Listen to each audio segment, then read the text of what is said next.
dari Abu Hurairah. An Abi Hurairah radhiyallahu anhu qala Rasulullah sallallahu alaihi wasallam fil bahri. Dari Abu Hurairah radhiyallahu anhu ia berkata, qala Rasulullah sallallahu alaihi wasallam, Rasulullah sallallahu alaihi wasallam bersabda fil bahri, tentang laut.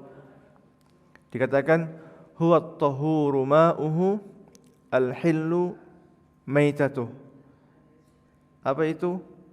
Airnya suci dan bangkainya halal. Akhrajahul arba'ah. Hadis ini diriwayatkan oleh Imam 4 dan Ibnu Abi Syaibah. Wal lafdhu lahu, dan teks hadis ini miliknya Ibnu Abi Syaibah. Wa sahhahahu Ibnu Khuzaimah wa Tirmidzi, dan hadis ini dinilai sahih oleh Ibnu Khuzaimah dan Imam At-Tirmidzi. Kita bahas dari hadis yang pertama. Siapa itu Abu Hurairah? Kan disebutkan dari Abu Hurairah. Abu Hurairah adalah sahabat Rasulullah sallallahu alaihi wasallam yang mana beliau paling banyak meriwayatkan hadis. Kalau mau dihitung banyak-banyakan, yang paling banyak mengambil hadis dari Rasulullah adalah Abu Bakar. Tetapi setelah Rasulullah wafat, Abu Bakar diberi tugas menjadi khalifah, menjadi pemimpin umat Islam. Maka para sahabat yang lain enggak mau merepotkan beliau dengan belajar kepada beliau. Di samping itu juga segan karena hormat kepada beliau.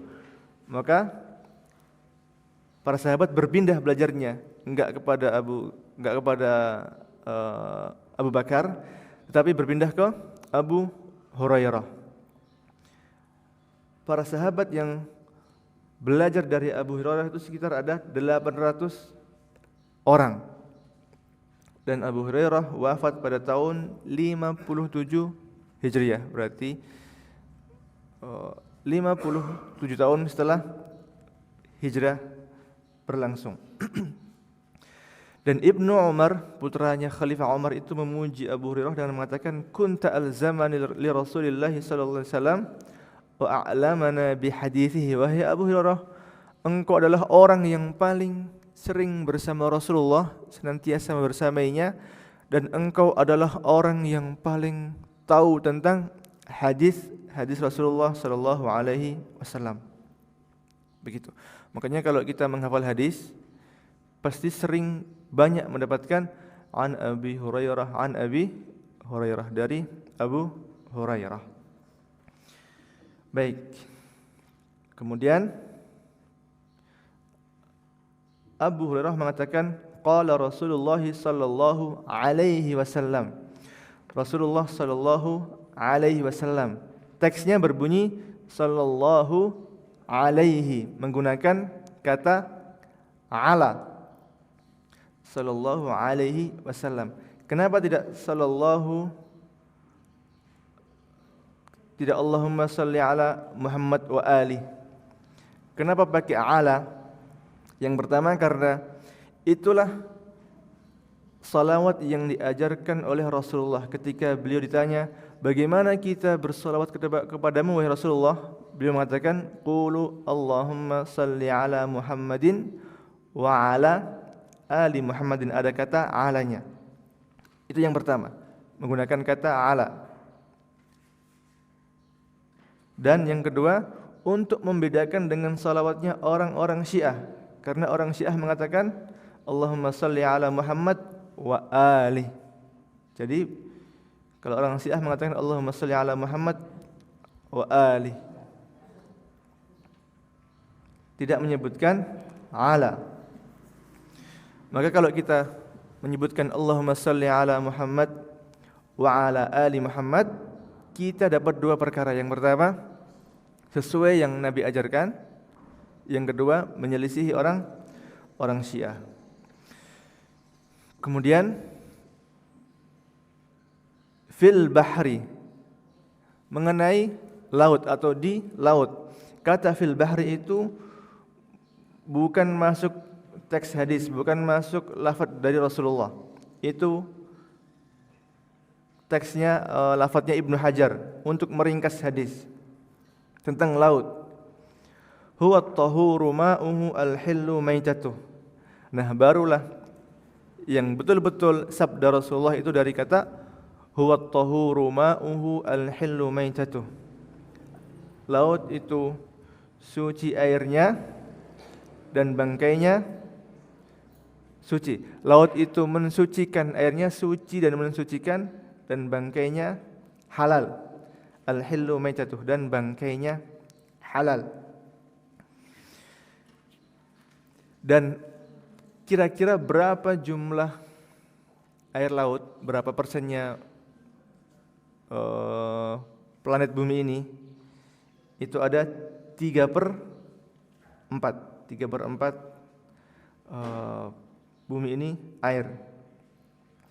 Nah, dan air laut itu asin, kemudian sedikit ada aromanya, bahkan besi yang kena air laut bisa berkarat. Itu rangka esaf vario atau bit yang terbaru kalau kena air laut apa? Sakaratan itu. Kemudian hikmah asin adalah ikan yang mati di situ tidak cepat rusak. Nah, air yang begitu itu membuat para sahabat bertanya-tanya apakah boleh digunakan untuk bersuci.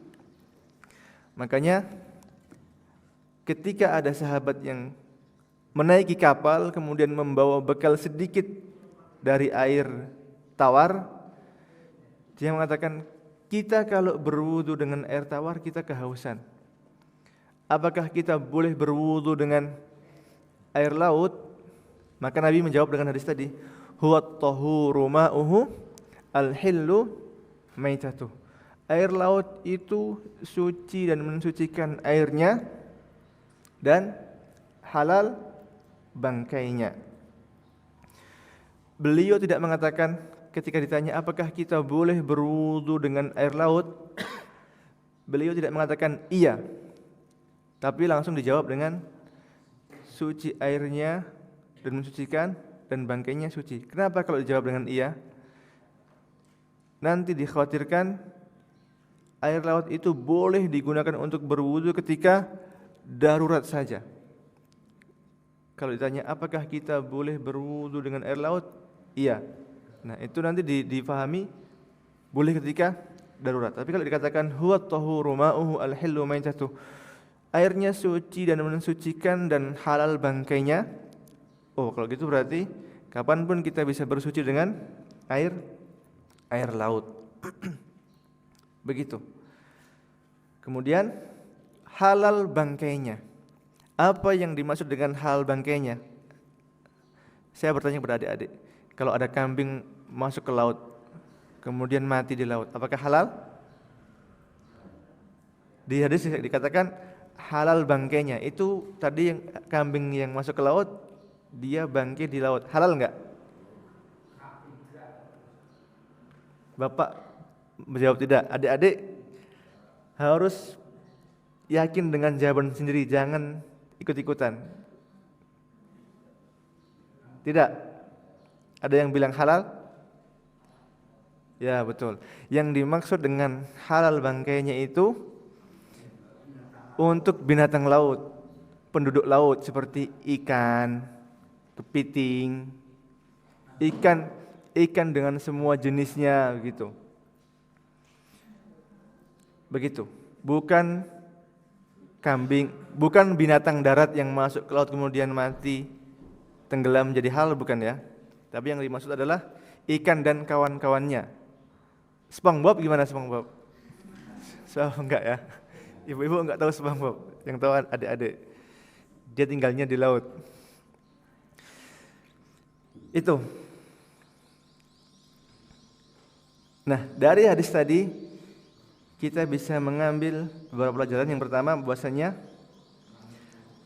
ada 3 kata yang mirip dalam bahasa Arab. At-tuhur, dan at-tahur. Kalau di teks hadis tadi dikatakan at-tahur, itu berarti apa? Airnya. At-tahur itu yang dimaksud airnya. Kalau at-tuhur, pekerjaan orang sedang bersuci. Seperti al-wudu. Al-wudu itu airnya. Al-wudu, nama pekerjaan yang kita lakukan. Seperti as-sahur. As-sahur itu apa? Nama yang kita makan. Kalau pekerjaan yang kita lakukan namanya apa? As-suhur. Begitu. Cuman kita sering menggunakan kata sahur untuk apa? Aktivitas pekerjaan yang kita lakukan. Begitu. Kita ke faedah atau manfaat dari hadis tadi. Yang pertama bahwasanya para sahabat itu bersemangat dalam menuntut ilmu. Kalau enggak tahu mereka bertanya, tidak malu-malu bertanya kepada Rasulullah Muhammad sallallahu alaihi wasallam. Yang kedua, bahwasanya semua air laut itu suci dan mensucikan tanpa pengecualian. Tetapi apa? Kecuali kalau itu berubah dengan perkara yang najis sampai merubah air laut. Misalkan air laut sebanyak itu ada di pojokan sini bangkai, dan air yang di lubang kecil sini bau bangkai, warnanya berubah, maka itu najis. Tapi kok yang sini enggak, maka tidak najis. Intinya begitu. Kemudian intinya air laut atau hukum air semuanya itu suci. Yang tidak boleh digunakan untuk bersuci adalah yang sudah berubah. Yang berikutnya adalah baiknya pengajaran atau pendidikan Rasulullah Muhammad SAW dan cara menjawabnya, yaitu langsung menjawab dengan jawaban yang singkat tapi bermakna luas. Dan memang beliau diberi jawami'ul kalim. Kalau berbicara itu enggak banyak, singkat, tapi kandungannya luas, bisa difahami. Yang berikutnya, bolehnya kita menjawab satu pertanyaan, tetapi boleh lebih kita jawab dengan 2 atau 3 jawaban kalau diperlukan. Seperti misalkan Mas yang pakai baci merah bertanya, di mana rumahnya Ibu Siti? Kalau saya tahu, saya bilang, lurus Mas, nanti ada pertigaan, belok kanan, rumahnya yang berwarna hijau, kanan jalan. Itu sudah cukup aslinya. Nah, tapi kalau saya tahu di situ lebih detail tentang jalan itu, misalkan jalannya licin atau banyak berlubang, atau kalau malam banyak rampok, saya sampaikan juga. Itu bagian dari memberikan jawaban yang lengkap dan betul-betul memberikan manfaat kepada orang lain dengan maksimal. Makanya kalau ibu pulang dari pasar ditanya, rego lombok piro Bu di pasar? Misalkan berapa? 25 ribu gitu kan. Kalau mau lengkap, selain itu dikatakan, tapi belinya jangan di ibu itu, ibu yang ini, karena ibu itu kadang nimbangnya enggak anget, atau yang lain lah pokoknya. Atau misalkan ibu yang lain lebih seger lomboknya, lebih halus, lebih besar, dan sebagainya. Begitu. Yang berikutnya, kenapa Nabi mengatakan airnya suci dan mensucikan dan halal bangkainya? Karena dikhawatirkan, kan tadi para sahabat khawatir berwudu dengan air laut. Nah, ketika mereka khawatir untuk berwudu dengan air laut, maka pasti akan khawatir juga dengan binatang yang hidup di situ, apakah boleh atau tidak, karena air laut agak bau dan asin. Maka kemudian Nabi mengatakan halal bangkainya. Dan ini memang metode Al-Quran. Jadi kalau ditanya satu pertanyaan, kadang jawabannya lebih dari satu jawaban. Seperti Allah menyebutkan dalam surah Al-Baqarah ayat 215, yang berbunyi yas'alunaka madza yunfiqun. Mereka bertanya kepadamu wahai Muhammad, apa yang hendaknya mereka infakkan? Qul ma anfaqtum min khairin falil walidaini wal aqrabina wal yatama wal masakin wa banis sabil. Katakanlah, apa-apa yang kamu infakkan dari hartamu, baik itu sedikit maupun banyak, maka itu yang pertama untuk yang paling utama, kedua untuk kedua orang tua. Kemudian untuk kerabat. Kerabat diutamakan yang terdekat terlebih dahulu, yang terdekat, kemudian kalau enggak ada yang agak jauh dikit, yang agak jauh dikit. Kemudian untuk anak-anak yatim, kemudian untuk orang-orang miskin, kemudian untuk ibnu sabil atau musafir. Padahal Allah mengatakan yas'alunaka madza yunfiqun. Mereka bertanya kepadamu apa yang hendaklah mereka infakkan. Yang ditanyakan itu apa? Tapi jawabannya apa? Selain apanya juga kepada siapa? Begitu. Itu metode Al-Quran. Yang berikutnya adalah bahwasanya air apabila berubah karena lama berdiam di situ, tidak mengalir, diam di situ sampai berubah, dan berubahnya bukan karena benda najis, maka tidak menjadi najis. Misal ada kolam kecil, dulu di situ tempat ngambil air, sumber air, ada tahu Bapak Ibu nggih? Sumber air. Kemudian toknya mati, kemarau. Airnya masih ada. Di situ bertahan lama sampai bau lumpur. Meskipun agak bau lumpur, itu tetap suci karena baunya bukan dari benda najis. Dan hukum air adalah suci. Kecuali kalau kita melihat perubahan yang nyata dari najis, maka menjadi najis. Kemudian tadi Nabi mengatakan al-hillu maitatu, halal bangkainya. Maka dapat kita bisa pelajari bahwasanya semua bangkai laut itu halal. Adapun bangkai darat maka itu haram, karena hewan darat yang boleh kita makan wajib disembelih. Kemudian dari hadis tadi kita dapat mengambil kesimpulan bahwasanya beliau mengatakan, pensarahnya di sini mengatakan kullu halalin tahir, setiap perkara yang halal itu pasti suci. Walaisa kullu tahirin halal, tetapi tidak semua perkara yang suci itu halal. Semua yang halal pasti suci, tetapi tidak semua yang suci pasti halal. Dan semua yang najis itu pasti haram, tetapi tidak semua yang haram pasti najis. Contohnya apa? Semua yang halal pasti suci banyak. Semua makanan yang kita makan halal itu suci. Tetapi tidak semua yang suci itu halal. Seperti apa? Racun, rokok, ganja, dan sebagainya. Kalau kita pegang rokok, apakah itu najis? Tidak kan? Tetapi apa? Banyak ulama termasuk Muhammadiyah berfatwa apa? Rokok itu haram karena membahayakan diri kita. Dan Allah mengatakan wala tulqu biaidikum ila tahlukah. Jangan kamu jatuhkan dirimu atau lemparkan dirimu, masukkan dirimu ke dalam kehancuran dengan mengkonsumsi benda-benda yang berbahaya. Begitu.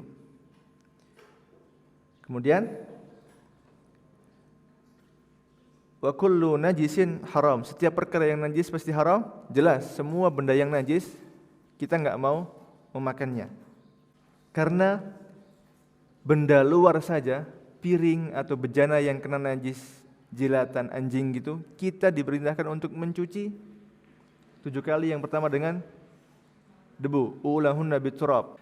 Benda luar saja harus dibersihkan, maka sangat tidak pantas kalau benda najis itu kita masukkan ke dalam tubuh kita. Lebih apa? Lebih berbahaya. Piring saja kalau dijilat anjing, kita diperintahkan untuk mencuci itu dengan 7 kali. Yang pertama dengan debu. Kok malah kita memasukkan daging anjingnya ke dalam tubuh kita? Tentu ini lebih berat.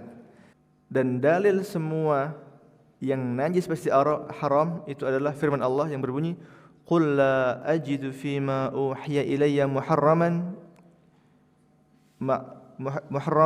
ala ta'imi yat'amuhu illa ay yakuna maytatan aw daman masfuhan aw lahma khinzirin fa innahu rijs."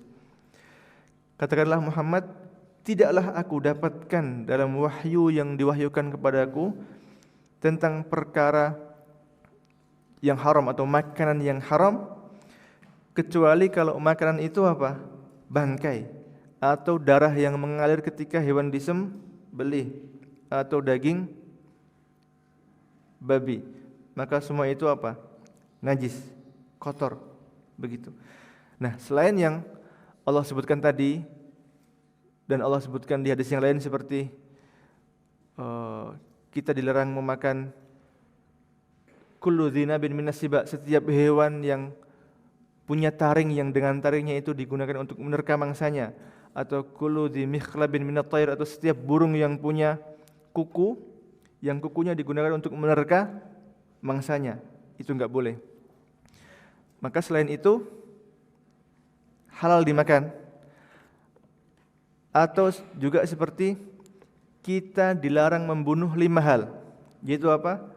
An-namlah wan-nahlah wad-difda' was-surat wal-hudhud. Kita dilarang membunuh semut, lebah, katak, burung mirip burung pleci yang makan serangga, dan burung hudhud. Kita dilarang membunuh 5 hal ini. Semut, lebah, katak, burung mirip burung pleci, dan burung hudhud.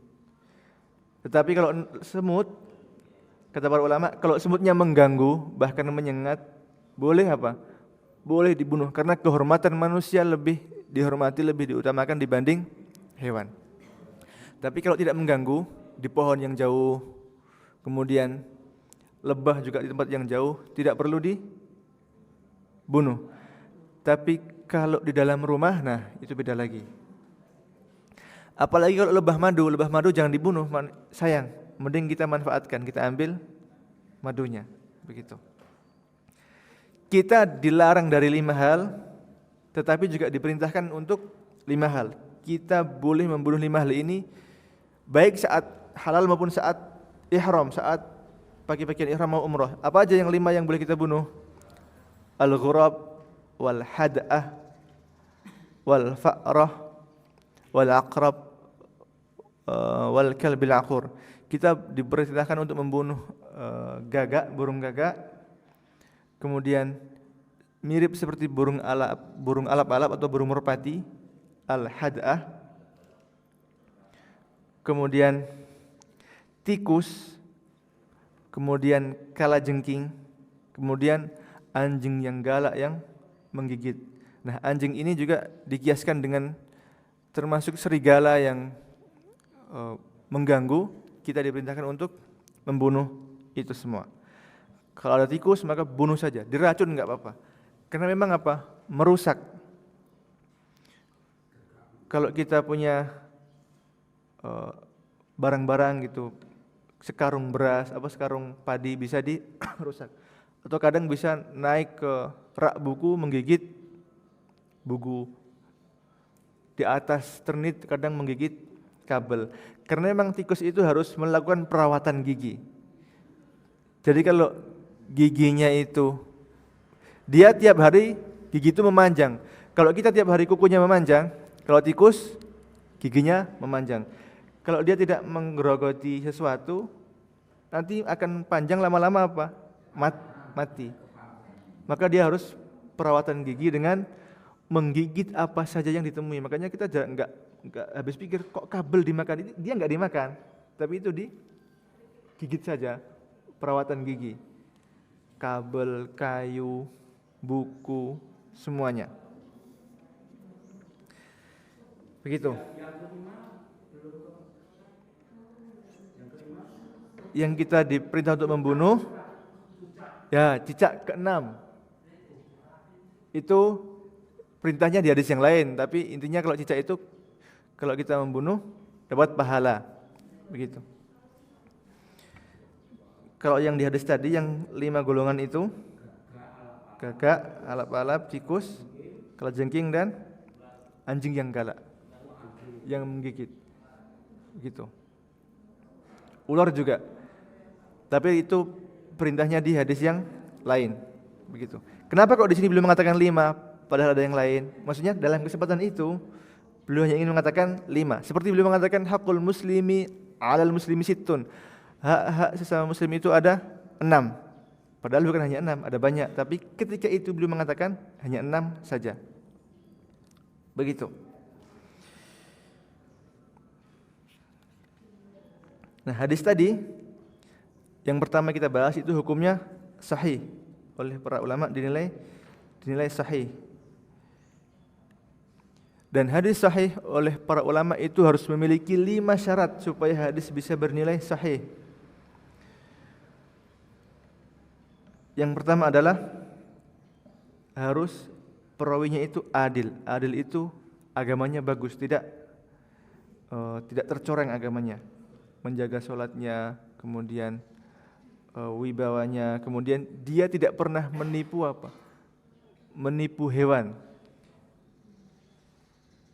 Pernah ada salah seorang ulama ingin belajar hadis, tetapi sampai di rumah orang itu ternyata dia memanggil hewan peliharaannya dengan tangan begini. Setelah datang tangan hewannya, ternyata tangannya kosong. Nah, itu menipu. Nah, dia nggak jadi belajar ke orang itu. Karena apa? Dia nggak jujur sama hewan sampai segitunya. Maka kalau kita memanggil ayam begitu, kalau mau ditangkap sebaiknya memang kasih makanan betulan, jangan pakai tangan kosong. Ker gitu. Orang sini kalau manggil ayam gimana? Ker ya. Kayaknya ibu-ibu nggak punya ayam. Ibu-ibu nggak punya ayam. Ya itu kurungan juga boleh. Ya. Syarat hadis sahih ada 5. Yang pertama, perawinya harus adil. Maksudnya agamanya itu bagus. Hafalannya harus kuat. Sanadnya, silsilahnya harus bersambung. Kemudian hadisnya harus selamat dari syadz. Syadz itu menyelisihi orang yang lebih thiqah, lebih terpercaya. Yang kelima, hadisnya harus selamat dari penyakit. Nah, kalau 5 ini terpenuhi, maka hadisnya sahih. Dan hadis yang pertama tadi yang kita bahas sahih.